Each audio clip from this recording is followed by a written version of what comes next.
90 minutes business, le débat. 7 Français sur 10 envisagent de réduire leurs dépenses cette année pour les fêtes de Noël. C'est le résultat d'une enquête de l'Institut IFOP qui a été réalisée pour le site imansi.fr. Ce constat confirme malheureusement que les difficultés financières d'un grand nombre de ménages leur font vivre la période de Noël comme un gros stress, avec un sentiment de frustration, d'exclusion sociale. On va y revenir avec vous, Hugues Roland du Roscote. Je ne suis pas sûr d'avoir la bonne prononciation. C'est bien ça. C'est bien ça, merci beaucoup. Vous êtes directeur marketing et communication de la société Imansi. C'est vous qui avez commandité cette enquête réalisée par IFOP. On va la décortiquer ensemble. On mettra les chiffres en perspective avec nos deux éditorialistes, Pierre Kupferman et Jean-Marc Daniel. D'abord, le chiffre global, 67% exactement des personnes interrogées envisagent de réduire leurs dépenses pour les fêtes de fin d'année. J'ai envie de dire, c'est pas très surprenant compte tenu de la forte inflation, mais c'est évidemment très inquiétant.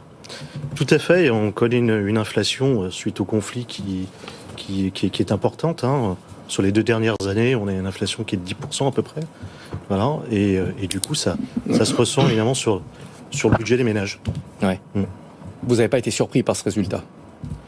Un petit peu quand même. Ce qui m'a surpris, c'est que ça concerne tout le monde. Et pas uniquement les catégories les plus pauvres. Ça concerne les catégories pauvres, mais aussi maintenant les catégories aisées, pour une personne sur 2. Pour autant, Pierre Kupferman, on a eu d'autres enquêtes qui montrent que les ménages ont envie de se faire plaisir, ont des envies de vacances, de voyage. Ça veut dire quoi? Ça montre un décalage entre le pouvoir d'achat, ce qu'on peut s'offrir, et le vouloir d'achat, ce qu'on voudrait s'offrir. C'est un peu le sentiment qu'on a. Alors les vacances, c'est vrai que c'est peut-être le budget que la plupart des ménages, qui avaient en tout cas l'habitude de partir en vacances, ont voulu sanctuariser depuis maintenant la fin du Covid. Je pense qu'il y a eu une énorme frustration depuis pendant le Covid, et que ça s'est traduit par cette volonté de ne pas toucher au budget vacances. Alors, ce qui est intéressant entre vouloir et pouvoir d'achat, c'est que on a une étude réalisée par le VVF sur la base de son fichier client, des gens qui ont pu aller en Donc c'est pas VVF. forcément représentatif. Alors c'est pas forcément représentatif, encore que c'est une fois depuis 10 ans qu'ils sont allés au VVF. Ça veut dire que c'est pas le public le plus aisé, parce que ça ils y vont jamais, mais c'est disons la France telle qu'elle est, si on met de côté les plus aisés. Donc quand on leur a posé la question, est-ce que vous êtes allés en vacances de Noël l'année dernière? 26% oui, 74% non. Donc l'année dernière, on peut dire que globalement, il n'y a pas eu de vacances de Noël pour une majorité de Français. Et pourtant, est-ce que vous avez envie cette année de partir en vacances? 59% oui, 41% non. Donc la volonté, elle est toujours là. Est-ce que la possibilité est là? On verra cette année, parce qu'on verra comment ça va se concrétiser ou pas. Ce qu'on voit, c'est que quand même, ils ont encore moins réservé à l'avance que les années précédentes, avec l'espoir de décrocher une bonne affaire.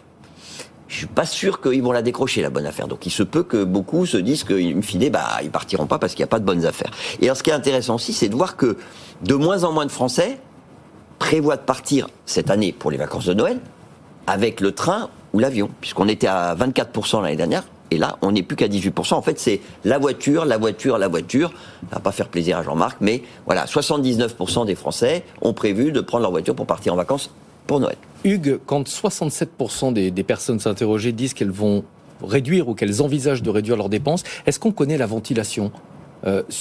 Quels vont être les budgets qui vont être coupés en premier? Est-ce que c'est l'alimentation? Est-ce que ce sont les cadeaux? Est-ce que ce sont les vacances ou les loisirs? Alors, les loisirs, en premier lieu.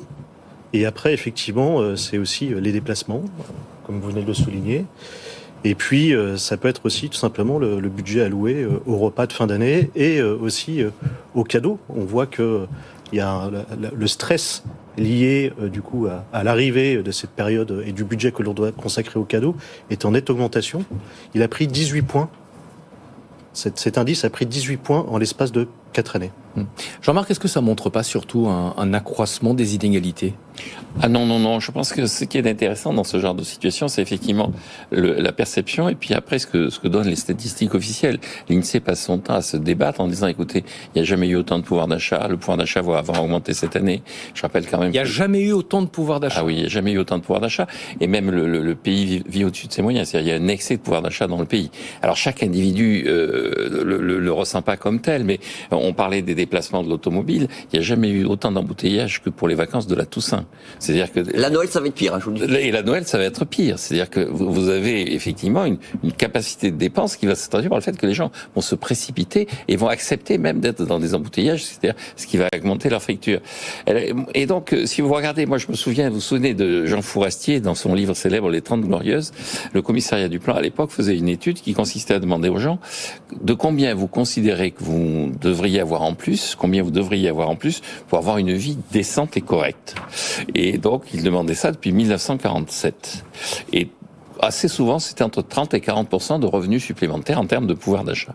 Et puis quand ils atteignaient les 30 à 40% de revenus en plus en termes de pouvoir d'achat, on leur redemandait de combien vous considérez que vous devriez avoir en plus, combien vous devriez avoir en plus pour avoir une vie décente. Et de nouveau, ils annonçaient 30 à 40%.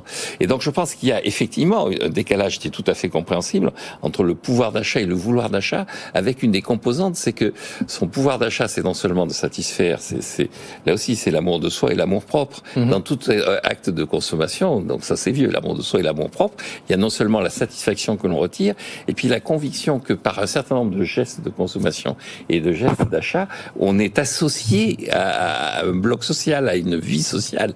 Et donc je pense qu'une partie aussi du sentiment de frustration, c'est l'idée que ce qu'on espérait pouvoir accéder, ce à quoi on espérait pouvoir accéder, est en train de s'éloigner malgré tout. Alors, chez Imansi, vous avez souhaité aller plus loin que la période de Noël et vous vous êtes penché à travers cette étude sur les difficultés financières des Français. 67% ont été confrontés à des difficultés financières au cours de leur vie, 23% au cours des 12 derniers mois et 22% des personnes interrogées, plus d'une sur 5, considèrent que la charge de remboursement de leurs emprunts est devenue insupportable. C'est très inquiétant comme état des lieux. Tout à fait, en fait. Alors, il faut savoir, c'est que sur les 22% qui ont des difficultés à rembourser du coup leur mensualité d'emprunt, c'est normal parce que la mensualité de crédit et l'étude du dossier a été faite à un instant T. Il y a souvent plusieurs années. Et entre cette période-là et la période d'aujourd'hui, il y a eu l'inflation. Il y a eu une augmentation des charges énergétiques, il y a eu une inflation assez importante du coup sur les dépenses alimentaires, etc. Et du coup, l'endettement n'est peut-être plus très adapté du coup à la situation du ménage.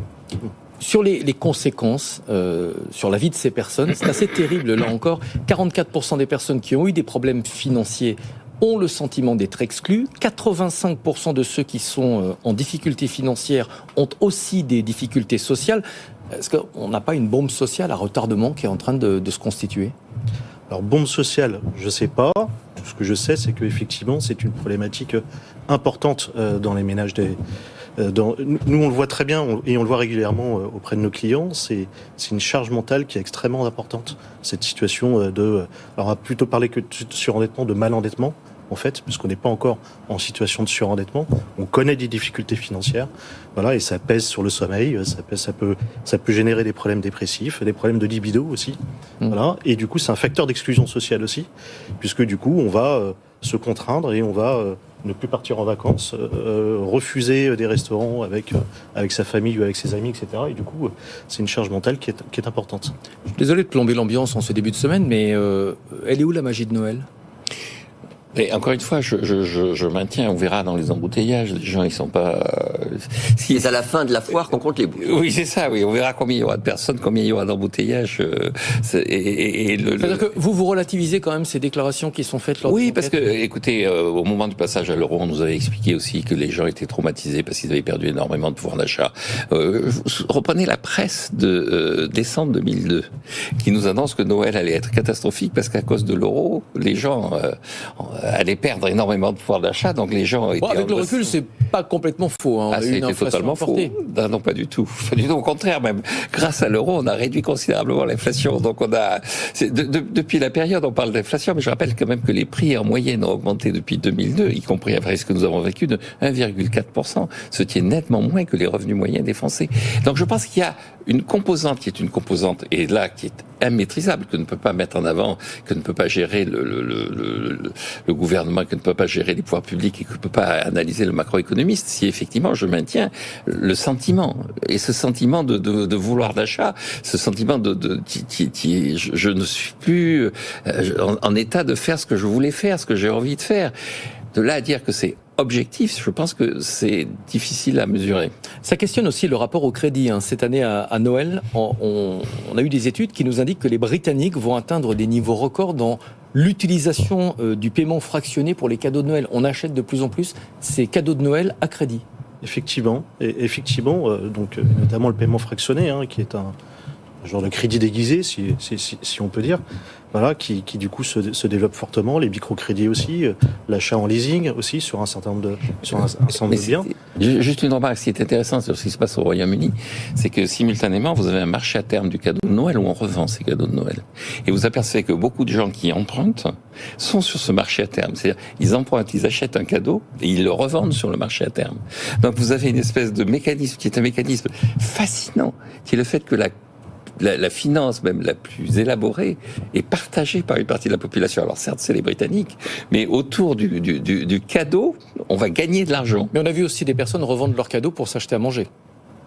Oui, enfin, quand le cadeau est sur la cravate Hermès, quand le marché à terme de référence est la cravate Hermès, c'est pas des gens qui ont besoin de revendre la cravate pour manger. Et ce n'est pas la fonction première du crédit. Et oui, absolument. Mais c'est ce qui est intéressant. Le crédit a 3 fonctions principales.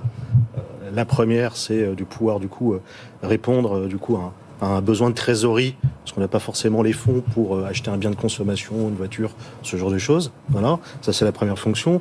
La deuxième fonction, dès qu'on parle d'immobilier, il y a du coup une fonction de constitution de patrimoine en résidence principale, en locatif, etc. Et il y a une troisième fonction qui est de la valorisation du capital, puisque quand vous faites des travaux chez vous et que vous faites une extension, par exemple, vous allez construire à 1 500 € le mètre carré, quand vous êtes dans une région où le mètre carré se revend à 5 000, 6 000 €, vous faites quand même une plus-value qui est conséquente sur chaque mètre carré construit. Merci de nous avoir apporté cette étude. En quoi est-ce qu'elle fait écho à votre activité chez Imancy ?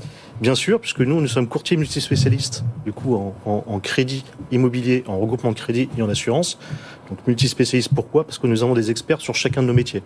Donc on a des experts en crédit immobilier, des experts en regroupement de crédit et des experts en assurance de personnes, santé et emprunteurs. Et notre objectif, c'est d'accompagner les clients, d'analyser leur situation, leur projet, leur trouver le meilleur crédit aux meilleures conditions. Et quand vous voyez le résultat de cette étude, vous n'êtes pas inquiet de la possibilité d'une hausse des cas de surendettement ? Alors, il peut y avoir une hausse des cas de surendettement, effectivement. Ce qu'il faut, c'est surtout s'y atteler en amont. Ouais. C'est-à-dire que il faut aller voir un courtier avant d'être dans une situation qui ne permet plus de se retourner. Avant d'avoir trop d'impayés, avant d'avoir trop de rejets, et avant surtout d'être fiché au fichier des incidents de crédit ou au fichier chèque. Voilà. Donc n'attendez pas si vous êtes en difficulté pour refinancer vos crédits. Merci beaucoup Hugues Roland-Uroscote d'être venu en plateau, directeur marketing et communication de la société Imancy. Merci à Jean-Marc Daniel, notre éditorialiste de la mi-journée aux côtés de Pierre Kupferman. Merci beaucoup. J'ai beaucoup aimé votre top 3 du web aujourd'hui. C'était un petit peu divertissant dans cette actualité un peu chargée. Merci à vous d'avoir suivi la première partie de cette émission. Dans un instant, la libre antenne, c'est avec Sandra Gandouin que vous retrouverez demain à partir de midi. Très bonne journée et à très bientôt sur l'antenne de BFM Business. 90 minutes business, toute l'actu éco et business à la mi-journée sur BFM Business.